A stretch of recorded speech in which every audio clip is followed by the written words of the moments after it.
Bonjour, bonjour, chers amis, en cette matinée de percée où nous croyons que Dieu a une parole profonde, une parole puissante pour nous ce matin. Le thème n'est rien d'autre que fais ton deuil et sois fort. Fais ton deuil et sois fort. Pour ça, nous lisons Josué chapitre 7 à partir du premier verset. On va sauter quelques versets jusqu'au verset 13. La Bible dit ceci. Les enfants d'Israël commirent une infidélité au sujet des choses dévouées par interdit. Achan, fils de Carmi, fils de Zabdi, fils de Zérak, de la tribu de Juda, prit des choses dévouées. Et la colère de l'Éternel s'enflamma contre les enfants d'Israël. Verset 6. Josué déchira ses vêtements et se prosterna jusqu'au soir, le visage contre terre, devant l'arche de l'Éternel, lui et les anciens d'Israël. Et ils se couvrirent la tête de poussière. Josué dit, « Ah, Seigneur Éternel, pourquoi as-tu fait passer le Jourdain à ce peuple ? Pour nous livrer entre les mains des Amoréens et nous faire périr. Oh, si nous eussions su rester de l'autre côté du Jourdain. De grâce, Seigneur, que dirais-je après qu'Israël a tourné le dos devant ses ennemis? Les Cananéens et tous les habitants du pays la prendront, ils nous envelopperont et ils feront disparaître notre nom de la terre. Que feras-tu pour ton grand nom? L'Éternel dit à Josué, « Lève-toi, pourquoi restes-tu ainsi couché sur ton visage? Lève-toi, sanctifie le peuple. Tu diras, sanctifiez-vous pour demain, car ainsi parle l'Éternel, le Dieu d'Israël. Il y a l'interdit au milieu de toi, Israël. Tu ne pourras résister à tes ennemis jusqu'à ce que vous ayez ôté l'interdit du milieu de vous. Fais ton deuil et sois fort. » Vous savez, en terminant une année, en terminant une phase de notre vie, souvent beaucoup de gens ont l'impression que leur vie est un film qu'ils sont en train de visualiser. Ils ont hâte que le prochain épisode puisse arriver. On voit souvent la fin d'une année comme étant un film. Tu as hâte que 2019 passe et pour entrer en 2020, c'est ainsi qu'on se donne toutes sortes de vœux, que cette année soit une bonne année et ainsi de suite. Et plusieurs vont parfois considérer leur vie comme étant un livre qu'ils sont en train de lire. Tu as hâte d'entrer dans le prochain chapitre de l'histoire. Certes, la vie parfois peut être un spectacle, une lecture que tu es en train de voir comme un spectateur, mais Dieu veut que tu sois un acteur dans ta vie. Que dire des gens qui, oui, l'année va être bonne. Oui, je vais commencer quelque chose de nouveau. Mais comment commences-tu quelque chose de nouveau pendant que l'amertume de l'ancienne étape est encore présente? Comment peux-tu célébrer une nouvelle étape pendant que l'ancienne étape est encore remplie de pertes? Pendant que tu es encore affecté? Comment entres-tu en 2020 pendant que 2019 est plein de douleurs, est plein de pertes, est plein de déchirures, pendant qu'il y a des événements qui se sont succédés, qui te laissent encore amer, pour lesquels tu n'as pas encore compris certaines choses ou que tu n'as pas encore digéré. Comment entrer dans une nouvelle étape au milieu des pertes, des échecs, des morts, des ruptures? Dieu te dit ce matin, fais ton deuil et sois fort. Fais ton deuil et sois fort. Ne reste pas un spectateur. Ne reste pas un lecteur de ta vie. Ne reste pas juste à l'écart pour attendre que des choses se fassent. N'attends pas que juste les choses se fassent. Mais Dieu veut que tu sois un acteur. Dieu est sur le point de se mouvoir. Il est sur le point de faire quelque chose. J'aimerais t'introduire, te présenter Dieu ce matin comme étant le metteur en scène par excellence. Mais toi, tu es l'acteur principal de ce film. Toi, tu es l'acteur principal de ce roman que tu es en train de lire, qui s'appelle ta vie, qui s'appelle ton année, qui s'appelle ta saison. Dieu veut que tu sois en plein dedans, mais il dit fais ton deuil. Ça veut dire que tu dois sentir cette douleur, tu dois sentir cette détresse, tu dois sentir cette peur, mais ne reste pas là, ne reste pas dans cette charge émotionnelle. Sois fort, comme nous le lisons dans ce texte assez merveilleux où on voit cet homme Josué, ce leader militaire, le successeur de Moïse, cet homme qui a servi Moïse, qui lui est resté loyal, cet homme qui était d'une race rare parce que il était trouvé. On a trouvé Josué. Josué était l'une des rares personnes qui a survécu de l'Égypte à la terre promise. Il n'y en avait que deux, il y avait lui et Caleb qui sont restés intègres tout le long pendant 40 années d'errance dans la terre, dans le désert jusqu'à atteindre la terre promise. Et le voici en train de conduire tout un peuple. Plusieurs de ces peuples sont nés dans le désert. Lui, il savait ce que Dieu avait fait, il connaissait les exploits, il les avait vus. Mais il est en train de conduire ce peuple vers la victoire. Ils ont eu cette première victoire de Jéricho où Dieu leur a donné cette forteresse par un miracle, par quelque chose de puissant. Ils ont vu Dieu faire des grandes choses. Comme toi, tu as vécu des gros exploits cette année, tu as peut-être vécu des grandes choses. Mais tout de suite après, qu'est-ce qui se passe? C'est qu'ils connaissent une grande défaite dans une petite ville, la prochaine ville, la ville d'Aï, qui était normalement une ville de plus petite envergure et ils ont oublié quelque chose. Ils se sont dit, bon, ça ne va pas nous prendre beaucoup de ressources humaines pour accomplir cette chose, pour accomplir cette étape. C'était l'erreur qu'ils avaient faite. Et qu'est-ce qui s'est passé? Il y avait de l'interdit. Dieu avait décidé, avait dit qu'il fallait tout dévouer par interdit. Il y avait des choses qu'il ne fallait pas toucher, qu'il fallait offrir à Dieu de tous les butins de guerre qu'ils avaient récoltés à Jéricho. Mais voici, il y avait un homme, Akan, nommé Akan, qui avait trahi, qui avait failli à obéir à cette consigne et qui avait pris des choses et les avait mis dans sa tente. Et cela a mené comme un interdit, cela a mené Dieu de s'éloigner des enfants d'Israël, cela a mené une défaite, cela a mené quelque chose qui ne faisait pas partie du plan.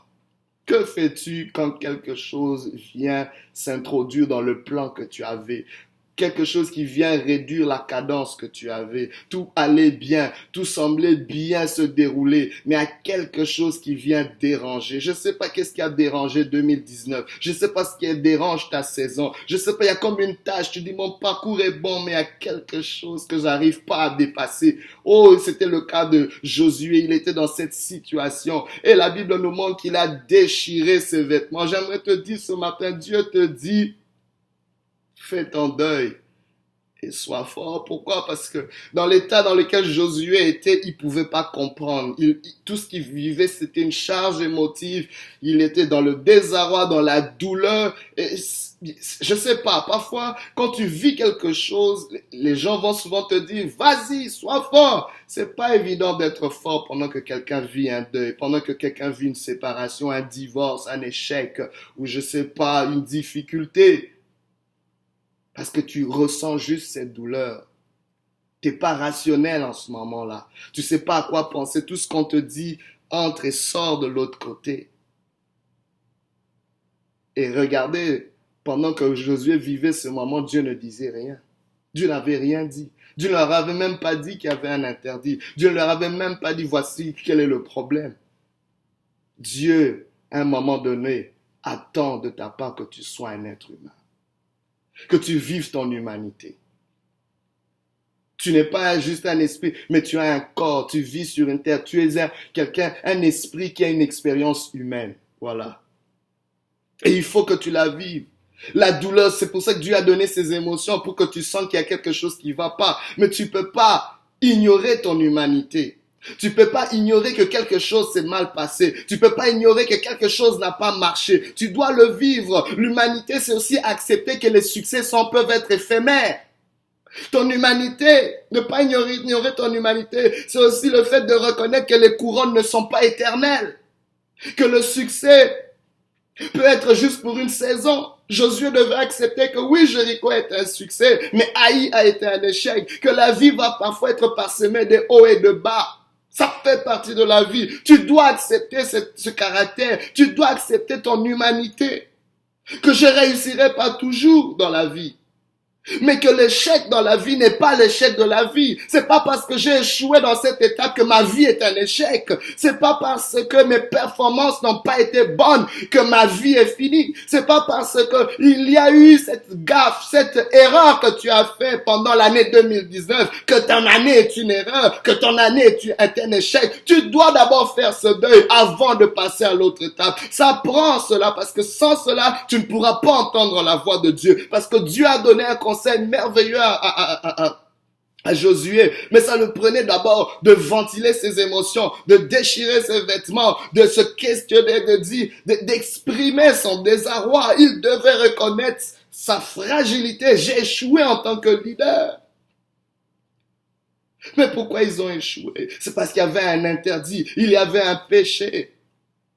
Mais Josué n'était pas au courant, Josué ne savait pas. Souvent nous oublions, souvent nous ne sommes pas conscients des raisons pour lesquelles les choses n'ont pas marché. Mais tu dois d'abord reconnaître que les choses n'ont pas marché. Tu dois d'abord vivre cette douleur. Tu dois d'abord faire ton deuil. Il y a quelqu'un qui n'a pas fait son deuil. C'est pour ça que à chaque fois que tu veux aller dans la prochaine étape, il y a quelque chose qui ne marche pas. As-tu fait le deuil de ton dernier divorce? As-tu fait le deuil de cet enfant, de l'éducation de cet enfant qui a raté dans ta vie? Tu dois faire ce deuil, admettre que j'ai échoué avec mon enfant. Fais ce deuil parce que laisse-moi te dire, le deuil n'est pas la fin de ta vie. On peut survivre à un deuil. Je l'ai vécu dans ma propre vie. Après le deuil, il y a une vie. Le deuil fait partie de la vie humaine, de l'expérience humaine. Fais ton deuil. Il y a plusieurs qui n'ont pas fait le deuil de l'emploi que tu n'as pas pu avoir, de peut-être l'échec financier que tu as subi, de peut-être des échecs relationnels ou peut-être dans ta santé. Tu veux pas admettre que